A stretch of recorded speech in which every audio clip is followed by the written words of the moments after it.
सबसे बड़ा सुखी कौन?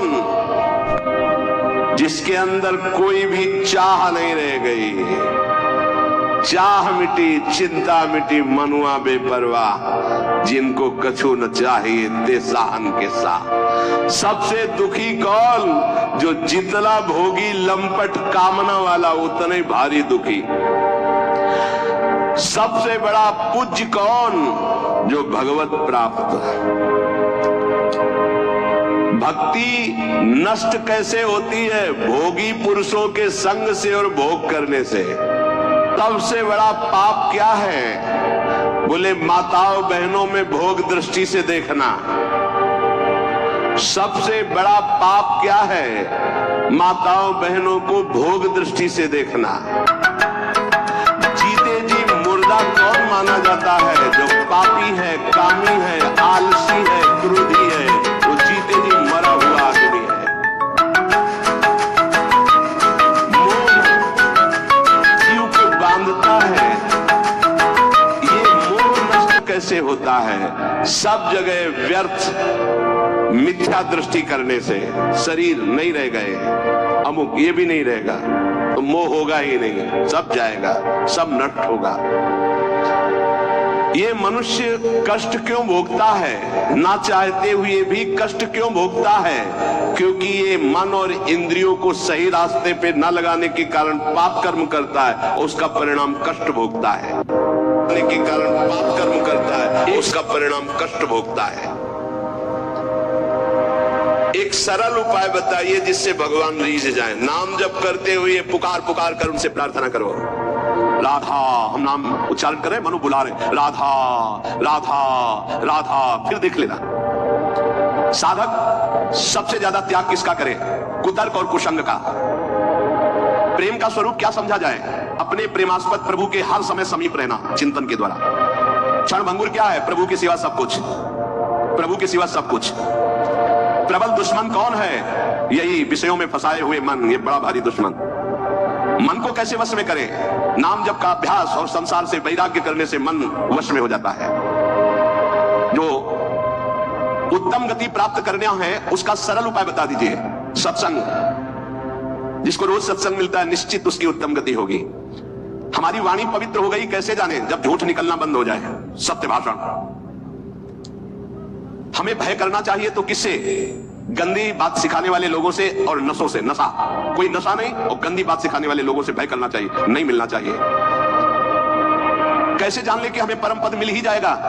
नाम चल रहा है तो पक्का जान लो परम पद मिल जाएगा। बहुत सुंदर सुंदर छोटे से प्रश्न, छोटा सा उत्तर। परम पद में जाते हुए भी हमें कौन नष्ट कर सकता है? बोले पाखंड, आडंबर, दंभ, नाटक, ये तुम्हें नष्ट कर सकता है। दंभ, नाटक, पाखंड, आडंबर परम पद में जाते हुए भी तुम्हें वापस कर लेगा। बचो इससे। भगवान में श्रद्धा कैसे बढ़ती? भगवत प्रेमी महात्माओं की सेवा से।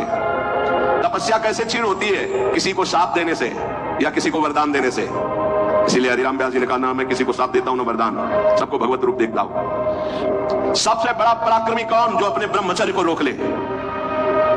विश्व में सबसे बड़ा पराक्रमी कौन? बोले जो अपने ब्रह्मचर्य वीर शक्ति को रोक ले। देह दुखी, मन दुखी, परिवार दुखी, ऐसा किस व्यक्ति से हो सकता है? तो बोले जो झूठ बोलता है और गंदे आचरण पापाचरण करता है तो उसका देह भी दुखी होगा, उसका परिवार भी दुखी होगा, वो स्वयं दुखी रहेगा। पापाचरण करने वाला ना परिवार को सुखी कर सकता है धन के पाप धन से, और ना अपने आप को सुखी कर सकता है। बुद्धि निर्मल कैसे मानी जाए? जब सबका परोपकार करे और भगवान के चिंतन में रहे। स्वस्थ किसे कहते हैं? जो भगवान में स्थित है उसे स्वस्थ कहते हैं। शरीर का रोगी रोगी नहीं, जो भगवान में स्थित है वो स्वस्थ है। जो भगवान में स्थित नहीं वो सब बीमार है। कोई काम रोगी, कोई क्रोधी, कोई लोभी, कोई मोही, कोई।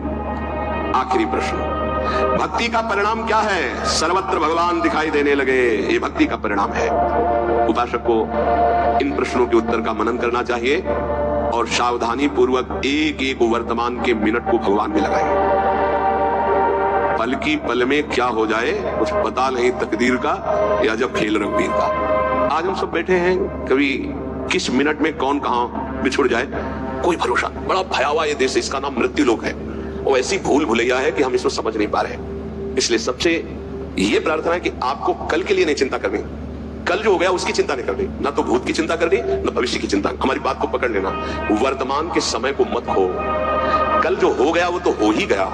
कल जो अच्छा या बुरा हुआ उसका वर्तमान में चिंतन करके वर्तमान के समय को क्यों नष्ट कर रहे हो?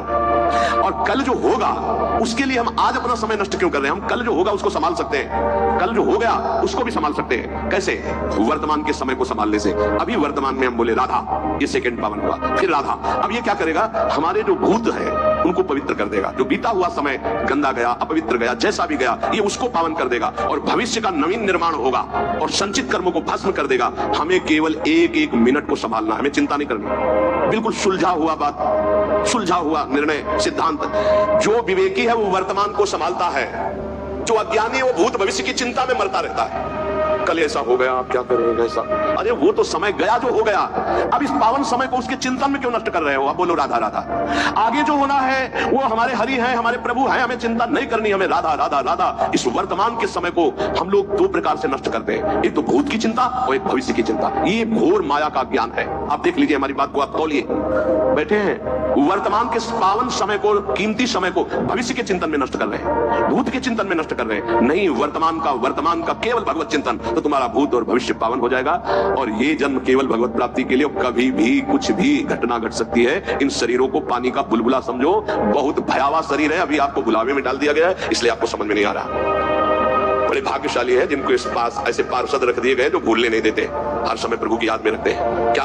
असाध्य रोग, भयानक कष्ट, भयानक विपत्तियां, ये वो पार्षद है जो याद कराते रहते हैं भगवान की। जो मिनट भगवान के चिंतन में गया वही सार्थक, नहीं तो सब व्यर्थ जाएगा। हमारी प्रार्थना है वर्तमान के मिनट को राधा राधा में लगाओ, तुम्हारा जीवन मंगल में हो जाएगा, भूत भी और भविष्य भी मंगल। हमें लगता है भूत भविष्य दोनों न रह जाएं, हम वर्तमान में ही भगवदाकार वृत्ति कर ले, बस खत्म। हमारा ना जन्म होगा, ना हमें नाना प्रकार के कर्म जाल में फंसना पड़ेगा, हम अपने प्रभु के पास पहुंच जाएंगे। हर समय राधा राधा राधा। शेष चर्चा के श्री राधा वल्लभ लाल की।